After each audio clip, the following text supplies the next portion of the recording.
नमस्कार, मैं हूं गौरव श्रीवास्तव। आप देख रहे हैं हमारा खास कार्यक्रम देश का मुखिया कौन। लोकसभा चुनाव आने वाले हैं, उसके लिए लगातार तैयारी चल रही है और यहाँ पर जनता जनार्दन तय करेगी कि देश का मुखिया कौन है। और आज हम बात करने वाले हैं ऐसी महत्वपूर्ण सीट की जिसकी मिट्टी में ही बगावत है। जी हाँ, आज हम बात करने वाले हैं ऐसी सीट के लिए जिसका एक अपना ऐतिहासिक महत्व भी है और जिसकी मिट्टी में ही बगावत है। सियासी तौर पर ये क्षेत्र काफ़ी अहम है। पूर्वांचल का ये संसदीय क्षेत्र भी प्रधानमंत्री का क्षेत्र रहा है। एक ऐसा क्षेत्र है जिसमें समय कोई भी नहीं रहा हो, लेकिन हर दौर में ये इतिहास के नए आयाम गढ़ता आ रहा है। कौन सा चुनावी क्षेत्र है, क्या इतिहास है, क्या भूगोल है, क्या राजनीतिक क्षेत्र रहा है, देखिए हमारी एक खास रिपोर्ट। बलिया लोकसभा क्षेत्र का चुनावी रण। जिले के नाम का बागी है विशेषण। बागियों की धरती क्यों रहती है गर्म? पीएम का भी रहा है संसदीय क्षेत्र। सियासत में क्यों है बलिया विशेष?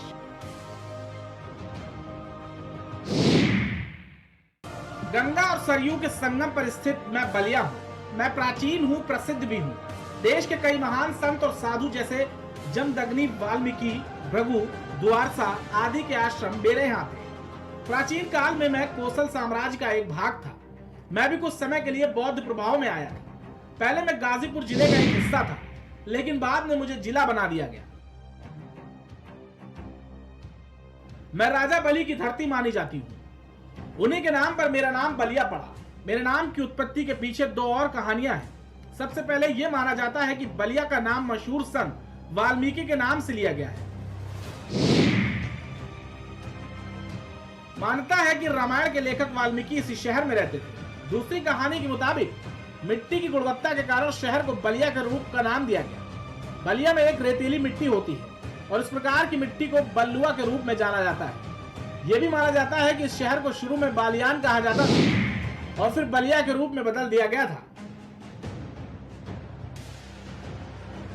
1942 के अंग्रेजों में भारत छोड़ो आंदोलन के वक्त क्रांतिकारियों ने चित्तू पांडे के नेतृत्व में मुझे आजाद करा लिया था। चित्तू पांडे के नेतृत्व में स्वतंत्र सरकार की स्थापना कर ली गई थी। मुझे बागियों की धरती कहा जाता है, शायद इसीलिए मेरे नाम से पहले बागी विशेषण कहा जाता है। वैसे तो बलिया की धरती से न जाने कितने रणबांकुरों ने दकियानुसी व्यवस्था के खिलाफ आवाज उठाई, लेकिन तीन नाम का बलिया की धरती से खास पहचान रही। मंगल पांडे ने 1857 में अंग्रेजों के खिलाफ जो मुहिम छेड़ी वो नजीर बन गई। अंग्रेजों को अंदाजा नहीं था कि भारत की सत्ता जो उनके हाथ में आई है उसे इस तरह से चुनौती दी जा सकती है।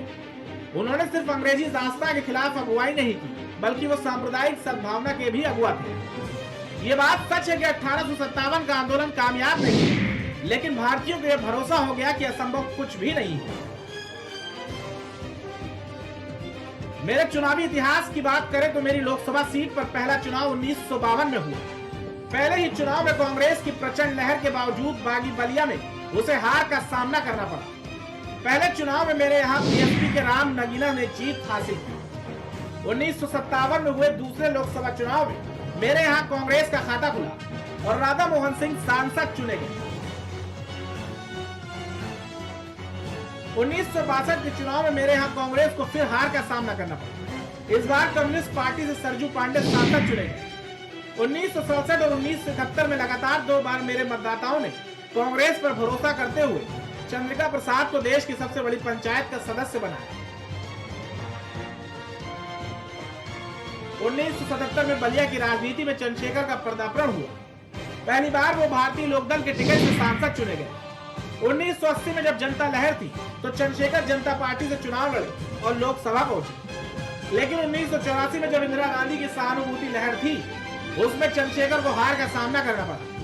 चंद्रशेखर को इस चुनाव में कांग्रेस के जगन्नाथ चौधरी ने करारी शिकस्त दी। 1989 में चंद्रशेखर ने फिर वापसी की और लगातार 6 बार वो मेरे सांसद चुने गए। 1989 में जनता दल, 1991 में जनता पार्टी, 1996 में समता पार्टी से वो सांसद चुने गए। 1998 में 99 और 2004 में चंद्रशेखर अपनी पार्टी समाजवादी जनता पार्टी से मेरे यहाँ से सांसद चुने गए। 2007 में चंद्रशेखर की मृत्यु के बाद हुए उपचुनाव में समाजवादी पार्टी के टिकट पर चंद्रशेखर के पुत्र नीरज शेखर सांसद चुने गए। 2009 में भी मेरे मतदाताओं का भरोसा चंद्रशेखर पर कायम रहा, लेकिन 2014 के चुनाव में मेरे मतदाता बीजेपी के साथ हो लिए और उन्होंने भरत सिंह को लोकसभा में मेरा प्रतिनिधित्व करने के लिए भेजा। 2019 में मेरे यहाँ मोदी मैजिक ही चला। बीजेपी ने यहाँ इस बार वीरेंद्र सिंह मस्त को उम्मीदवार बनाया और उन्होंने सपा बसपा गठबंधन के उम्मीदवार को शिकस्त दी और लोकसभा पहुंचे। 1952 में मेरा कुछ हिस्सा गाजीपुर में हुआ करता था। मेरे लोकसभा निर्वाचन क्षेत्र में विधानसभा की 5 सीटें आती हैं। इसमें जहूराबाद, मोहम्मदाबाद, बलिया नगर, फेफना, बैरिया शामिल है। 2022 के यूपी विधानसभा चुनावों में 5 विधानसभा सीटों में से महज एक सीट पर ही बीजेपी को सफलता मिली थी। अन्य सीटों पर विपक्ष का कब्जा हुआ था। फेफना, बैरिया और मोहम्मदाबाद से समाजवादी पार्टी के विधायक चुनकर विधानसभा तक पहुंचे। फेफना से संग्राम सिंह, बैरिया से जयप्रकाश अंचल और मोहम्मदाबाद से मन्नू अंसारी विधायक हैं। वहीं जहूराबाद से सुभाषपा के राष्ट्रीय अध्यक्ष ओम प्रकाश राजभर विधायक चुने गए हैं। वहीं बलिया नगर सीट पर बीजेपी के दयाशंकर सिंह ने जीत दर्ज की। 2011 की जनगणना के मुताबिक मेरे यहाँ कुल 4,80,268 परिवार रहते हैं। मेरी कुल आबादी करीब 25 लाख है। बलिया लोकसभा सीट पर करीब 18 लाख वोटर हैं। इसमें से 10 लाख पुरुष और 8 लाख महिला मतदाता हैं। मेरी लोकसभा सीट का जातीय समीकरण काफी उलझा हुआ है। इस कारण इस सीट पर चुनावी मुकाबला काफी अलग ही होता है। मेरी लोकसभा सीट पर सबसे बड़ी आबादी ब्राह्मणों की है। यहाँ करीब 3 लाख ब्राह्मण हैं। इसके बाद यादव, राजपूत और दलित वोट है। तीनों वर्ग की आबादी करीब 2.5 लाख है। मुस्लिम वोट बैंक भी इस क्षेत्र में करीब 1 लाख है। बलिया के दोआबा इलाके में ब्राह्मण सबसे अधिक है। बलिया लोकसभा सीट पर बीजेपी को 2 बार जीत मिल चुकी है। 2014 से पहले पार्टी केवल 1998 और 1999 के लोकसभा चुनाव में उपविजेता बनी थी। इसलिए यहाँ किसी तरह की लहर का असर नहीं होता। मेरा अब तक का इतिहास यही बताता है कि मेरे मतदाताओं ने बागी तेवर, ईमानदार छवि और आमजन के बीच रहने वालों को ही ज्यादातर सांसद बनाया है। मेरे यहाँ पहली बार 2014 की मोदी लहर में पहली बार बीजेपी को सफलता मिली। बीजेपी के भरत सिंह यहाँ से जीत दर्ज करने में कामयाब रहे। हालांकि 5 साल बाद 2019 के चुनाव में उनके खिलाफ लोगों के बीच असंतोष बढ़ने लगा। बीजेपी ने स्थिति कमजोर होती देख उम्मीदवार बदलने का फैसला लिया और वीरेंद्र सिंह मस्त को चुनावी मैदान में उतारा।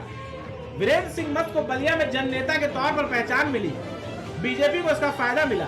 इस बढ़त को पाटने के लिए सपा बसपा गठबंधन ने सनातन पांडे को चुनावी मैदान में उतारा। वीरेंद्र सिंह मस्त के सामने सनातन पांडे टिक नहीं पाए और उन्हें हार का सामना करना पड़ा।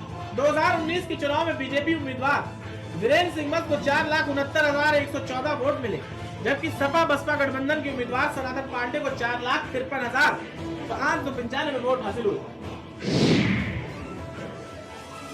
फिलहाल बलिया में लोकसभा चुनाव को लेकर सुगबुगाहट तेज हो गई है। तमाम राजनीतिक दलों ने अपनी तैयारियों को शुरू कर दिया। इस सीट पर बीजेपी के पास हैट्रिक लगाने का मौका है। वहीं सपा से लेकर बसपा और कांग्रेस तक अपनी स्थिति को बेहतर बनाने की कोशिश करती दिख रही है। एक बार फिर जातीय समीकरणों को साध कर जीतने की कोशिश की जा रही है। देखना यह है कि 2024 की बाजी यहाँ किसके हाथ लगती है। बागी तेवर वाला वो कौन सा शख्स होगा जो इस बार मेरा प्रतिनिधित्व लोकसभा में करेगा। Bureau report, prime TV. तो देश के मुखिया कौन में आज आपने बागी बलिया के लोकसभा क्षेत्र का हाल जाना। प्राइम टीवी खास पेशकश में इतना ही। कल फिर किसी नए लोकसभा क्षेत्र के साथ होगी मुलाकात। तब तक के लिए मुझे दिया नमस्कार।